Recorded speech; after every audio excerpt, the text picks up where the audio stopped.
Ladies and gentlemen, boys and girls, are you ready for the horror that is punishing dumbass openings? This is a beauty, have to share it, and we're going to have a bit of fun as well. Let's just dive into the game. We'll go through the game first, and then I'm going to share a bunch of similar examples with you, and we'll just kind of dig into what my opponent gets wrong here. Now, admittedly, it's a blitz game. Okay, but he's 1100 rated, as am I, and I have the white pieces and he has the black pieces, as is traditional, and we have a Scandinavian. Okay, so I'm currently playing the Scandinavian. I'm kind of lining up Alekhine's defense in the wings, maybe to replace it, but I'm playing a lot of Scandinavian, so I know that the best move by white is to capture the pawn, and then we get into a bunch of different things. So we, very often we could have the queen come out, which begs knight c3, and then I've got a line that I picked up off Craig in our 2000 video recently, which is really cool. I myself play the modern variation with knight to f6, so a true gambit, really. But my opponent here plays something I've never seen before in my life, and plays the very spicy looking Blackburn Klusterberg Gambit. Klusterberg, so it sounds like cluster tree in Dutch to me. And of course, right, okay, word on the street, if your opponent offers you a second gambited pawn, it's generally a trap. All right, but in this case, I'm looking at this thinking, okay, well, like for example, pushing this pawn. Well, we'll see that. So we've got the Icelandic Gambit as well, which offers this pawn as well, but slightly different setup. But here, what you're banking on is your opponent has already dislodged one of his pawns from its natural file onto an adjacent file, so he's already got doubled pawns, it's already kind of advanced, it's already kind of exposed. So you're banking on your opponent capturing the second pawn, which in this case, I do. Now my opponent, this is what's truly, I mean, there are levels of dumbass, but my opponent here really takes it to a new degree by recapturing the pawn with his b pawn. Okay, and what you have to bear in mind is, dude, like if you're going to play the Scandinavian, right? Okay, so we'll go back. You're going to play the Scandinavian. You are saying to black, and this is saying to white, and this is why I like the Scandinavian, right? I like the Scandinavian because I am taking control. Okay, there are not that many good responses to this move. In fact, it's really mainly that. Pushing e5 is not great. You kind of then could get into French advance or whatever. You could find yourself in a lot of different territories there. Okay, white really does usually take the pawn, and that means that as black, you have wrested the initiative. At least in terms, I mean, it's still black to play. White is still the white player. But you have got white into your territory and into your preparation. That's what I like about it, okay? So if you are not a professional at chess and you haven't got every hour of the day to prepare lots of different lines against lots of different kind of openings, then this is really handy. That's why I like it, because I'm an intermediate player, right? So this is what I like. Now, so black has said to white, okay, I'm taking the direction of this game, okay? And white goes, okay. And then black goes, aha, here's a new gambit for you, the Blackburn Klusterberg, right? And white goes, okay. Now, black now recaptures with this, so black is down a pawn. And he's given himself two isolated pawns, okay? So let's see how the game progresses. So I'm thinking at this point in time, look, all I need to, if this is some elaborate trap, and I sent him a thing in the chat saying, ooh, this is a new one, I've never seen this, and I'm a Scandinavian player. I've never even heard of it. So I'm thinking, okay, I need to be on my toes now. I need to be aware of some potential crazy sacrificial thing, because black has basically shot himself in both knees already at this point and wants to go on fighting. So I've got to be careful. Okay, so knight f3, knight f6, d4, strike out for the centre. Okay, and we have to bear in mind, look on the queen side of the board. I've got 1, 2, 3, 4, and dumbass has got only 2. Okay. So he plays e6, which kind of blocks off this bishop, but allows this one out. So, you know, at least he's thinking maybe about castling his king. I push c3, just solidifying the centre. Right, I've got no rush here. And what I like about this is kind of inverted Caro-Kann setup, right? Because it actually allows both bishops to come out, which is pretty neat. And I've built this pawn chain. We actually had this in a lesson yesterday, played by a bot. So black plays out his bishop, and he's only used 15 seconds. I've used only 30. Right, I bring out my bishop to d3. This is a fairly comfortable, fairly familiar position for me. He castles, I castle. Okay, so how do we read this? I mean, where is this attack? Right, if you're going to play a dumbass gambit, right, you have to have a crazy ass attack to follow it up, and there ain't one. Bottom line. It brings out his knight. I bring out a bishop. You know, we're now completing development. He challenges b2 because the queen's bishop has left its starting position, and the queen's bishop at the start of the game is the only defender of the b pawn, right, in both cases. So queen b6 is very typical. Queen b3 is a very typical response to that, because actually, I mean, I certainly don't want to capture his queen, because that would reconnect these 2 pawns, right? And these 2 pawns is his big Achilles heel. But if he captures my queen, I'm quite happy, because my a pawn moves towards the centre. That gives me extra backup for pawn pushes later on, and it gives me a semi-open a file, and possibly releases my rook into the game. My rook might want to come out here and, you know, start killing people. Okay, so he doesn't capture my queen, which is correct. Now he comes off to my bishop. I just drop it back to g3. I'm like, what have you got? Seriously, what have you got here? Or look at my king. It's locked in its safe room, you know. It's got a panic room of its own, and you aren't bringing anything. So queen now retreats. I play my knight out to d2 because c3 is taken, and I connect my rooks and complete development, and life is rosy. He brings his knight round to think about the protection of his king. So, I mean, right now you have to say his king's looking pretty snug, my king's looking pretty snug. The big difference is the queen side, which is his is peppered with bullet holes, and mine is solid as a rock. Okay, so let's see how we continue. Bishop e5, okay, sticking it on the end of the pawn chain, directing it down at g7, which is the pawn in front of the king, always a tender area. He now retreats his knight.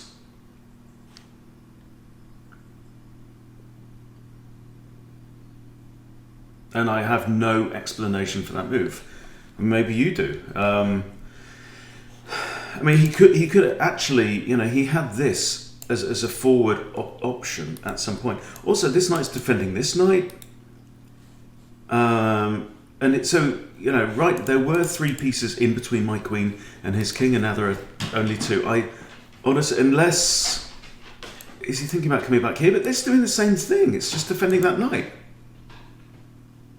I don't know. No. Okay. So now, get the queen down on here, because, I mean, you know, there's only 2 pawns in the way, but it's 2 pawns here. There's only 1 pawn. So one simple idea, take out the knight, which is the second defender of that. And then after black recaptures, bishop takes here with check, right? So there's no, again, there's no g6. We've seen this a lot, no g6 trap. Okay, king has to move, and then the bishop can retreat, come back home. So he pushes a bishop. I take out the knight, takes, check. Right, king moves, bishop retreats. Exactly how I said. And now Black Harry is gone. Right? Oh, Black Harry. And now he decides to bring his knight back to the square from which he removed it in the first place. And, okay, so now it's time for the horses to start trundling up at a fast walk towards the opponent's king, because they're not going to attack anything from the back of the board. Okay, he comes in, hits my bishop, I take out his bishop, he takes out my bishop, right? I take out his knight, he takes out my knight. So we're simplifying, but I'm still up 2 pawns. Simple. Okay, knight e5 now, occupying this nice defended e5 square. Okay, and I'm hitting his bishop, so he's got to do something. All right, I'm also attacking that, but that's super well defended. Okay, bishop moves. So this bishop is playing no part in the defense of the king. This rook is playing no part in the defense of the king. Okay, so what would be your attacking plan now? Right, so clearly we have a square the queen can come along with check, but we want to execute a decisive win, right? So in order to do that, you normally need 3 pieces involved in the attack. No, at least 2. You cannot attack with 1 piece, right? You can't attack a king with 1 piece, really. Unless it's like a smothered mate, okay? So I bring my rook across to e1 from a1. He has a sniff around the b pawn. I just go, all right, b4, don't care, right? He pushes a pawn forward. I'm not bothered, okay? Because I'm going to use my rook to give check on that file, right? Now, my queen would love to go in there, but if she does that, she gets taken off the board. We don't want that. However, if I get my rook across here first, then boom, ladder, and boom follow in the predictable pattern. And dumbass fails to notice completely. So rook h3, okay, and now there are, what, 3 legal moves on the board, right? You have king f8, sorry, king g8, okay? You have queen here, which falls to that, and you have queen here is the 3rd move. This is actually the only move that continues the game, okay? My opponent plays king g8, and then, of course, queen h7 is checkmate. So he's managed to lose it in 2 minutes flat. Okay, so just coming back here, the only, if queen here, rook takes, same problem. This and this is mate, okay? So the only continuation would be queen here, rook takes queen, pawn takes queen, and yeah, we play on, but I'm up a queen for a rook and 2 pawns. So it's not going to be too much trouble to finish off. You could play queen over here, for example. I don't know, what's he going to do? Could do that. Then we come back here looking at this. And yeah, I really don't think, maybe all he can do is push the pawn, right, where it's defended by the bishop, so that can't take. It's not going to end well, right? But really, you can just play with your food from this point in time. Okay, so let's go back to the start. What did he do wrong? Okay, he played a gambit, right? Gambiting a 2nd pawn, and then he does this. Now, there are, and I've gone away and I've done some homework on this for you. There are quite a few gambit lines where you will tempt a central pawn, okay, to one of these squares, okay, and sometimes it's a double pawn gambit, all right, but let's look through those, okay, and let's see how they continue. So join me, if you will, on a journey. So we're leaving dumbass central now, and we're going to go and do some gambit education. Okay, so first of all, this is the Ponziani, okay, and it comes from the king's pawn opening, okay, and now white plays c3, okay. So if you look at the explorer here, okay, the most common moves this is the Masters database, all right? Ruy Lopez, the Spanish. Bishop c4, the Italian. d4, the Scotch. Knight c3, 3 knights. And then c3, the Ponziani. And they're all very drawish at the master level, okay? Because they've been played to death and everybody knows the theory. Okay, so the Ponziani is this idea, okay? You play c3 in preparation of playing d4, okay? And it very often continues knight out, d4, pawn takes, bishop out, and this is the Yanish counterattack, okay? Allowing pawn takes here, okay? So we've given up a second pawn, but then, if you look on here, what does white always play? Knight takes c3. This, my friends, is the whole point. The point is that we've removed black's central pawns, okay? But more importantly, while black has spent all that time gobbling up free pawns, we've spent our time bringing pieces out into the board, okay? So we have 1, 2, 3 pieces out in the board to black's 2, okay? And we are down only 1 pawn, right? Plus, white is ready to castle. White can bring his rook into the game. This bishop's free. We are ready, we are poised to complete development and come after black's sensitive little bottom. All right, so there's the Ponziani. Next up, this is the Black Mardima Gambit, stroke Rider Gambit, okay? And this is one that is in my repertoire, okay? So this is, again, against the Sicilian, but as white. Okay, and this is the Black Mar Gambit when you push d4. And you're saying to white, here, hey, look, free pawn, right? Get into my car. Do you want to see some puppies, right? Okay, black invariably accepts the pawn. Actually, no, at the highest level, we have e6 and c6. It's actually the fourth. Okay, fourth highest. At my level, they tend to accept. And then you play, this is the Black Mardima Gambit. Now, the original Black Mar Gambit was this, and then maybe f3, I'm not sure. This Dima guy comes along and goes, I think we can kind of improve this by playing knight to c3 first. Okay. So this is the BDG, the Black Mardima Gambit. They bring out their knight, and now we get into this territory, which is the Rider Gambit. Okay. And like we're seeing, okay, you're saying to black, have another pawn here, you know, please, more T-Vicar, right? And the traditional response, played by very good players, is knight takes f3. Again, stop me if you've seen this before, right? Although you do have the Rider Gambit line with queen takes. And I will just very quickly show you the continuation.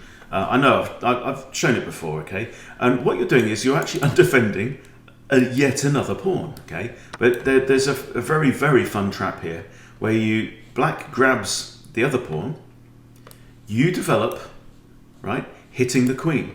Queen's now forced to move, and the queen goes, well, hello, I spy with my little eye something beginning with B2. So queen moves across here, okay? And now you just castle. So this is like a kind of a bullet trap for people who aren't familiar. And then black goes, because black's a smart player and knows the value of grabbing free stuff. And black goes, hello, I see with my little eye, queen and a rook on the same diagonal. If only I had a light squared bishop that I could put on that diagonal, on a square where it's protected. Ha-ha! Up yours, whitey, okay? And then white goes, oh no, my queen. Right, and blunders by moving his knight to here. It's like, oh, and black goes, you're the dumbass, and white goes, no, you are, because I checkmate you, right, with this incredible move, right, on move 9. But anyway, so the point is, with the Black Mardima Gambit, you play f3 here, and f takes, and the normal move is knight takes, but you can see actually, even at the master level, queen takes has had very, very good results for white. Okay. Moving swiftly on and to a personal favourite of mine, and one, I hope, of yours as well. The Danish. Right? Okay. The full Danish breakfast. Okay? And this is like the mirror image of the Black Mardima. Okay? So you meet in the middle and you say, hey, kind of a free pawn. Now, so this is the centre game accepted, right? So it's not really a gambit yet because it's just like the Scandinavian because the queen can take. Okay, but the Danish gambit is this, when you say another, and black goes, oh, thank you very much. Okay, and then at the master level, knight takes is the second most popular, but the proper Danish gambit is to bring out this, and you are actually offering as well a third pawn, right? So if they take another pawn, you capture with this, and you've got these killer bishops. Okay, but the point is that it's the same thing. You are offering up kind of wing pawns, right? Or is it flank pawns? Centre pawns, flank pawns, wing pawns, maybe edge pawns, I don't know. In return for rapid development and attacking opportunities. So that's the Danish, okay? Next up, this is a weird one. I've never seen this one in my life. I've never heard about it in my life. It's called the Geertz-Peters Gambit, and it comes from the French defense. Okay, so it's e4, e6, d4, and you're going, okay, this is the normal variation, right, of the French defense. And now you play out the knight to c3, and it doesn't really look like a gambit because you're saying to black, okay, you can take here, but I might recapture with the knight, which looks like a kind of bit of a mirror of like an open Sicilian. Okay, they take, and then you say, would you like another? Right? And if black captures, again, look what you do. We capture with the knight. I actually quite like this. I might even look into this. And white actually has a really, really good record at the master level from this. So this might be one, maybe to explore. Because especially if, and I've only just noticed this, if you're a Vienna Gambit player, right, where's Freddie? Freddie gone, right? Freddie gone, and we can just carry on our merry way with this, castle short, put your rook onto the semi-open f-file, and, we are safely in Vienna land-ish. So that might be one to look into, the Geertz-Peters Gambit, right? But again, notice, we recaptured with the knight, right? If we recapture here with a pawn, how many times has that been played? Well, not at the master's level, right? But from this position, yeah, it does tend to be very good for white. So, I mean, this is something, it does confuse me, this explorer. Knight takes d3 has been played 3 times and black's won twice, right? But then when you play that move, it says it's been played 40 times from this position. So maybe there's an alternative move order to get to this position, I don't know. But hey ho. So, interesting stuff, but that's one to look into. I might check that one out. Looking for a response to the French that's spicy and also falls into my knowledge, Okay, well, let's move on because there's more. Okay, this one many of you will know, and it's against the Sicilian. Okay, again as white, the Smith-Morra Gambit, right? D4, right? So there's lots of different kind of permutations of a very similar thing. Okay, throw in the central pawn. Say to black, here, take a pawn, right? So black takes the pawn, and then guess what? You'll never guess what happens next. C3. Okay. So we've seen this again, it's like the Ponziani, this, that, and the other, but it's just different pawns.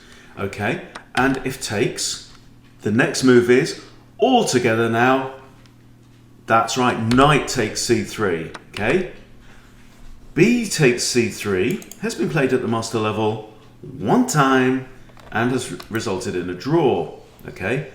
Because that's just horrible. Again, it's the mirror of what Dumbass did in our game, right? And giving himself 2 isolated pawns at the start of the game, really for no appreciable benefit, other than yeah, he's created a lot of holes in his position, and his bishops can all freely fly out into the board. Yeah? So it's not horrible, but look, we just saw what happens, okay? So that's the Smith-Morrow. And another personal favourite, and this is one that is very, very much part of my current repertoire. We've now moved on to the black side of the board, okay? And the Scandinavian, right, takes Scandinavian modern, right? D4 is the best move by white here, and the Kadash Gambit, right? Kadash, okay?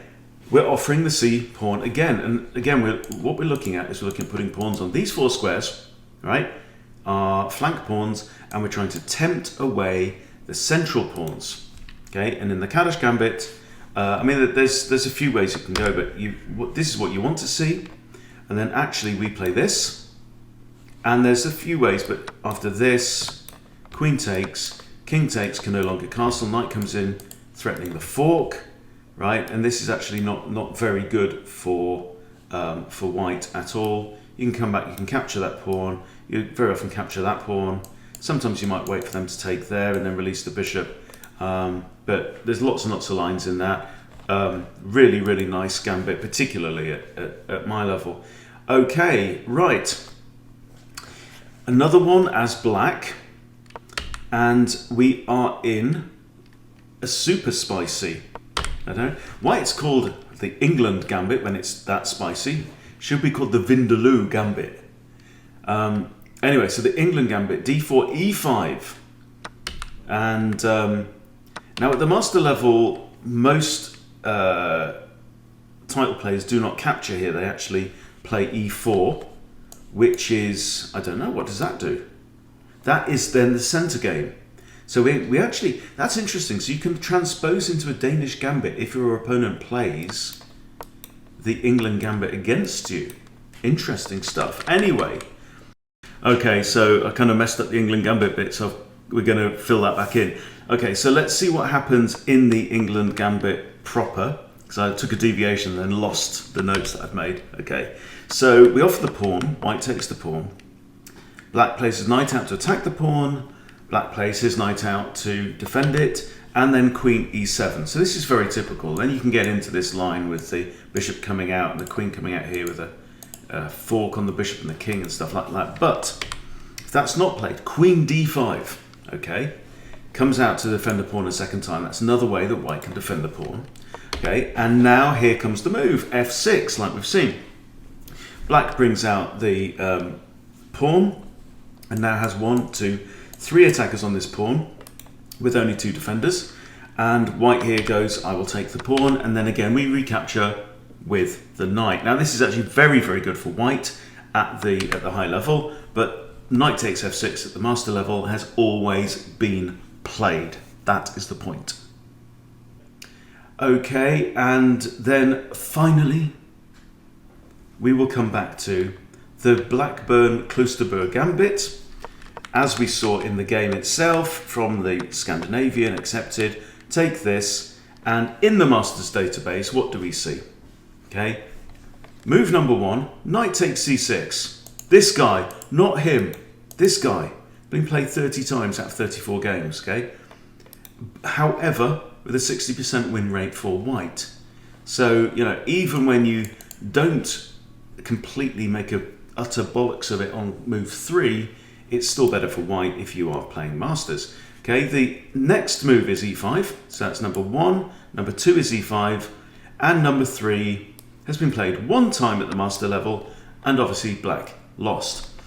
So something else I like to do, because chess.com doesn't offer you the complete database of all the games played, whereas Lichess does. So let's flip over to Lichess, and let's look at the Klusterberg Gambit on here. Okay, Scandinavian, played many, many times. Now I've got this set to all the ratings at normal level, bullet, blitz, and rapid. Okay, so we're looking at the full gamut here. E takes d5 near almost 13 million times. Right, so it's by far the most common move. Okay, so E takes d5, and then this one, the Blackburn Gambit, Blackburn Klusterberg Gambit. Okay, now, at normal level, non-master level, D takes C6 has been played lots, right? The only other really appreciable one is Knight C3. Okay, but this is by far the most common one with 418,000. Okay, so it's like probably more than 50% of the time. Okay, and now, what are we looking for? Knight takes C6 has been played 267,000 times, E7 87,000, Knight F6 44,000, E6, B takes C6 has been played 3,000 times. Why? Because it's rubbish, that's why. And if you play it, you're a dumbass. But bottom line is, if you're going to play some new Gambit opening, you've got to follow it up with the right moves. Otherwise, you are a dumbass, you win Dumbass of the Day award, and you get your game posted up in punishing dumbass openings. That's all I have to say about that. Thank you for watching. See you soon.